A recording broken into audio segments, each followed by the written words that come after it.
Guys, nakakalungkot po itong balita ng ating kaibigan, no? Mayroon po silang nakita po tungkol po kay Tatay Digong. Parang ayaw po natin na sabihin pero kailangan para sa lahat po ng mga supporters ng mga Duterte. Alam kong malulungkot kayo. Pero kung makapakinig po yung mga taong galit sa mga Duterte, sobrang tuwa nito. Alam po natin napakaraming nangarap na doon na lang malagutan ng hininga si Tatay Digong sa ICC, pero hindi po ninyo nakita ang sarili po ninyo, hindi po kayo perpekto.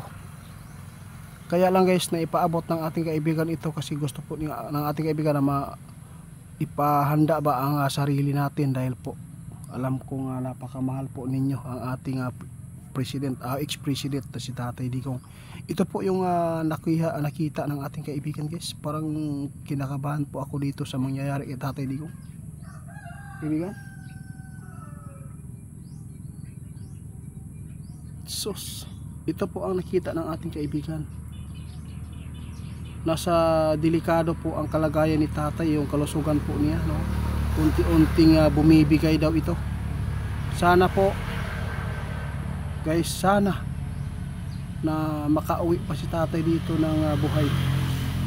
Nakakalungkot po yung nakita ng ating kaibigan tungkol kay Tatay. Parang nagdalawang isip po si kaibigan guys, no? Kung makakabalik po ba si Tatay Digong dito na buhay.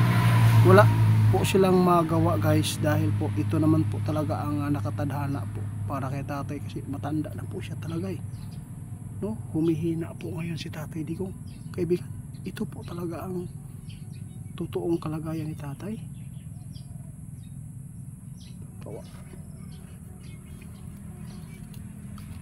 Bakit po kaibigan, ano po bang nangyayari dito? Bakit po ayaw po nilang pakawalan si Tatay? Kahit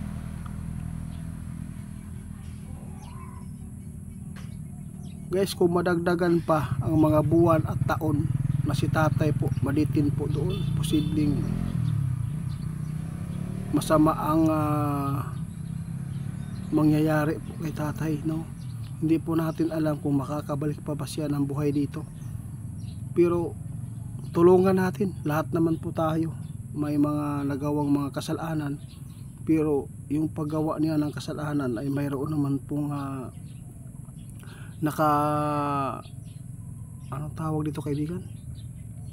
Oo, nakahatag utabang po sa ilaha tungod kay peaceful po ang mga adik sa una guys. Grabe, peaceful, walay mga krimen, wala. Kung na may krimen katong gipang gipang tukhang nga musokol man po, di natukhang mugid na ang number 1 guys. Kaya lang ang tao karon nakita mangudilan, sabay na lang po nabutahan po sila kung sa nahitabo ni Tatay Digong tungod sa iyahang paglaban, no? Gibuhis niya iyang buhay para sa mga tao, na para unta matagaan o maayong kinibitawng mulakaw-lakaw ka nga safety ka ba, peaceful, walay manghilabot, delikado. Pero karon guys, ito po ang nakuha ng ating kaibigan na impormasyon ngayon tungkol po sa kalagayan ni Tatay. Naninilikado po ang kalagayan ni Tatay doon sa Hagi, dahil po unti-unting bumibigay ang kanyang katawan, humihina dahil sa stress na kanyang naranasan po doon. Kung hindi ito mapadali na mapauwi yan guys, posibleng si Tatay Digong doon maabutan ng kanyang hininga. Hindi sana ito ipaabot ni kaibigan, pero kailangan para paghandaan po ng mga supporters. Alam po natin napakaraming nagmamahal sa mga Duterte, lalo na ngayon ay tinutugis ang mga katandim, no? Mga ka-line up ni Tatay Digong, tulad po ni Senator Bato de la Rosa. Ang advice lang ng ating kaibigan, wag po magpadakip. Yun po, kung pwedeng magtago, wag kang magpahuli hanggat makamtan pa ang justisya dito sa nangyari kay Tatay Digong. Alam po nyo guys, makakabalik talaga si Tatay kung mayroon talagang mga tao na hindi tutulak ng kapahamakan to kay tatay, kaibigan. Oo. Dahil sa pagka-traitor, dahil sa galit, ito po ang nangyari. Sana guys hindi ito mangyari, yung nakita ng kaibigan natin at yung kinatatakutan ng ating kaibigan tungkol po sa kalagayan ni tatay. Ayaw po namin na ipaabot ito kasi ayaw namin na malungkot po ang lahat.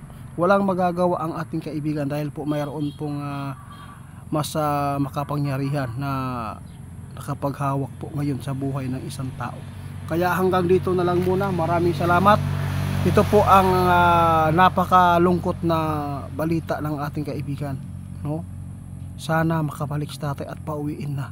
Sana mapagpasiyahan po ng judge doon sa ACC na pauwiin na lang si tatay kasi namimiligro talaga guys ang kalusugan ni tatay at humihina ito dahil po sa kanyang pagditin doon sa grabe po ang stress. Kung makakabalik si tatay dito, babalik din po yung lakas niya, sabi ng ating kaibigan.